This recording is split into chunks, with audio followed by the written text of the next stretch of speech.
श्री शक्ति नमः। ओम श्री शक्ति नमः। यति के लिए एकादश कट्टे का वर्णन।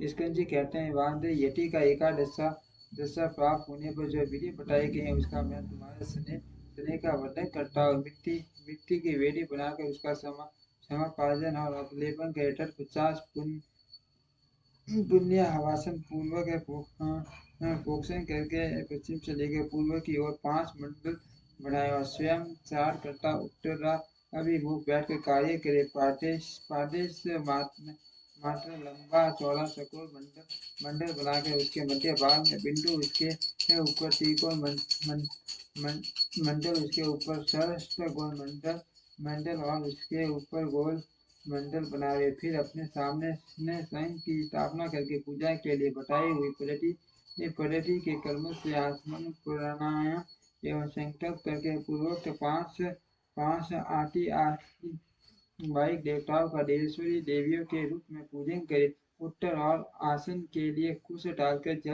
जल का स्पर्श करे। पश्चिम आरंभ करके पूर्व पर्यंत जो मंडप बताए गए उनके भीतर पीठ के रूप में पुष्प रखे और उन पुष्पों पर क्रमश उक्त 5 देवियों का आह्वान करे।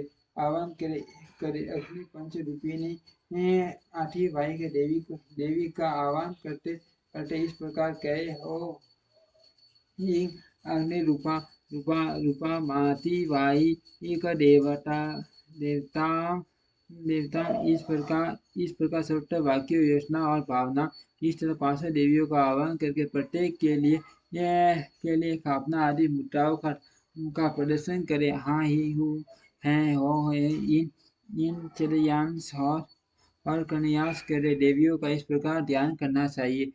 उनमें दो हाथों में वे पास हो तथा शेष 2 हाथों में अभय और उनकी अंग कांटे चंद्रकांठ मणि के समान। उन्होंने संपूर्ण दिशाओं को सुख मंडल को रंग दिया है। वे लाल वस्त्र धारण करती है। उनके हाथ और पैर कमलों के समान शोभा पाते हैं। 3 नेत्रों से शोभित मुख रूपी पूर्ण चंद्रमा की छटा से वे मन को मोह लेती हैं। पानी के निर्मित मुकुटों से उदासी चंद्रलेखा उनके सीमंत को विभूषित कर रही है। कपोलों पर रतन में कुंडल जल मला रहे हैं। उनके उत्तोज पिंड तथा उन्नत है। हार केयूर कड़े और करदनी की लड़ियों से विभूषित होने के कारण वे बड़ी मनोहारिणी जान पड़ती है। उनका कटी भाग कृश और नितंब स्थूल है। उनके अंग लाल रंग के देवी वस्त्रों से आच्छादित हैं। सन्नाल बिंदों में माणिक्य निर्मित पायजेबों की जिन झंकार होती रहती हैं। वैरा की अंगुलियों में बिछुआ की पंक्ति अत्यंत सुंदर एवं मनोहर है। यदि अनुग्रह मुर्दे के समान मूर्तिमान हो तो उनसे क्या सिर हो सकता है। इसीलिए वे देवियां महेश्वर की भांति सत्यात्मक मूर्ति वाले अनुग्रह से संपन्न है। अतः उनके अनुग्रह से सब कुछ सिद्ध हो सकता है। सवाल अनुग्रह करने वाले भगवान शिव ने उन 5 मूर्तियों को स्वीकार किया है। इसीलिए वे दिव्य संपूर्ण कार्य करने में समर्थ तथा परम अनुग्रह में तत्पर हैं। इस प्रकार उन तब अनुग्रह प्रायण कल्याण में देवियों का ध्यान करके इनके लिए शल्य जल के बिंदुओं द्वारा पैरों में पादे, हाथों में आंच में दिखाई नहीं दे रहा। आगे बढ़ा समझ आता हूँ। पुष्प चढ़ाई। अत्यंत सुगंधित धूप और घी की बत्ती से युक्त दीपक निवेदन करें। इन सब वस्तुओं का अर्पण करते समय आरंभ में ओ ई का प्रयोग करके फिर समर्पयामि नमः बोलना चाहिए। यथा ओ ई अग्नयादि रूपामय पंजे देवी भयम दीपम समर्पयामि नमः। इसी तरह अन्य उपचारों को अर्पित करके समय वाक्योचना कर लेनी चाहिए। दीप समर्पण के 50 हाथ जोड़कर प्रत्येक देवी के लिए प्रत्येक कलेश के पट्टे पर पूरा सुवासित नैवेद्य रखे। वह नैवेद्य घी, शक्कर और मधु से मिश्रित खीर, पुआ, केले के पुष्प, फल और गुड़ आदि के रूप में ही होना चाहिए। भूर्भुवस्सुः बोलकर उसका उसका पोषण आदि आदि संस्कार करे। फिर ओम ई स्वा नैवेद्य निवेदयामी नम बोलकर नैवेद्य समर्पण के पश्चात ओ ही नैवेद्यांत ते आचमनार्थ पानीयम समर्पयामी नमः कहते हुए बड़े प्रेम से जल अर्पित करे। मुनिश्रेष्ठ तत्पश्चात प्रसन्नता पूर्वक नैवेद्य को पूर्व दिशा में हटा दे और उस स्थान को छूट करके कुला आसमन तथा अवर्ध्य लिए जल दे फिर तांबुल धूप और दीप देकर परिक्रमा एवं नमस्कार करके मस्तक पर हाथ जोड़ इन सब देवियों से इस प्रकार प्रार्थना करे कि हे श्री माताओं, आप अत्यंत प्रसन्न हो श्री पद की अभिलाषा रखने वाले इस यति को परमेश्वर के शरणार बिंदु में रख दे और इसके लिए अपनी स्वीकृति दे।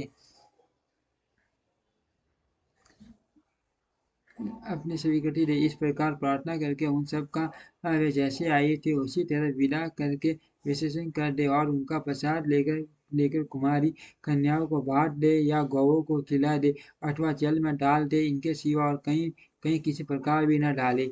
यही पार्वन यदि के लिए कहीं भी एकोदिष्ट श्राद्ध का विधान नहीं है। यहाँ पार्वन श्राद्ध के लिए जो नियम है उसे मैं बता रहा हूँ, मुनिश्रेष्ठ तुम उसे सुनो। इससे कल्याण की प्राप्ति होगी। श्राद्ध करता पुरुष स्नान करके प्राणायाम करे, यज्ञ पवित्र पवन सावधान हो या हाथ में पवित्र धारण करके देश काल का कीर्तन करने के पश्चात मैं इस पुण्यतिथि को पावन या श्राद्ध करूंगा। इस तरह संकल्प करे।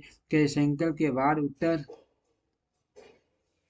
दिशा में आसन के लिए उत्तम कलश बिछाए, फिर जल का स्पर्श करे। उन आसनों पर हरता पूर्वक उत्तम व्रत का पालन करने वाले 4 श्रीभक्त ब्राह्मणों को बुलाकर भक्ति भाव से बिठाए हुए ब्राह्मण उबटन लगाकर स्नान किए होने चाहिए। उनमें से एक ब्राह्मण से कहे, आप देव के लिए यहाँ श्राद्ध ग्रहण करने की कृपा करें। इसी तरह दूसरे से आत्मा के लिए, तीसरे से अंतरात्मा के लिए और चौथे से परमात्मा के लिए श्राद्ध ग्रहण करने की प्रार्थना करके श्राद्ध करता यदि श्राद्ध और आदर पूर्वक उन सबका यथोचित रूप से वरण करे। फिर उन सब के पैर धोकर उन्हें पूर्वाभिमुख बिठाए और गंध आदि से अलंकृत करके शिव के सम्मुख भोजन कराए। तदंतर वहाँ गोबर से भूमि को लिपक कर पूर्वाग्रह कलश बिछाए और प्राणायाम पूर्वक पिंड दान के लिए संकल्प करके तीन मंडलों की पूजा करे। इसके बाद पहले पिंड को हाथ में ले आत्मा ने इम पिंड ददामी ऐसा कहकर उस पिंड को प्रथम मंडल में दे। तत्पश्चात दूसरे पिंड को अंतरात्मा ने इम पिंड ददामी कहकर दूसरे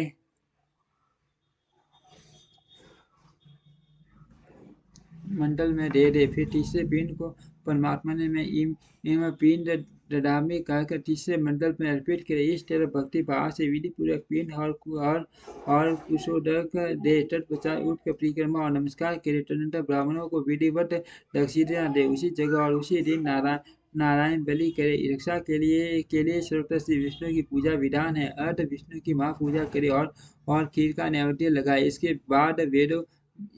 बाद वेदों के पारंगत 12 विद्वान ब्राह्मणों को बुलाकर केशव आदि नाम मंत्रों द्वारा गंध पुष्प और अक्षत आदि से उनकी पूजा करे। उनके लिए विधि पूर्वक जूता साटा और वस्त्र आदि दे। अत्यंत भक्ति से भक्ति पार्टी के शुभ वचन कहकर उन्हें संतोष दे। फिर पूर्वाग्रह कुशों को बिछाकर ओम भू स्वा ओम भू स्वा ऐसा उच्चारण करके पृथ्वी पर खीर की बलि दे। मुनिवर, ये मैंने एकादशाई विधि बताई। अब द्वादशी विधि बताता हूँ, आदर पूर्वक सुनो। ओम श्री शक्ति नमः। ओम श्री शक्ति नमः। ओम श्री शक्ति नमः।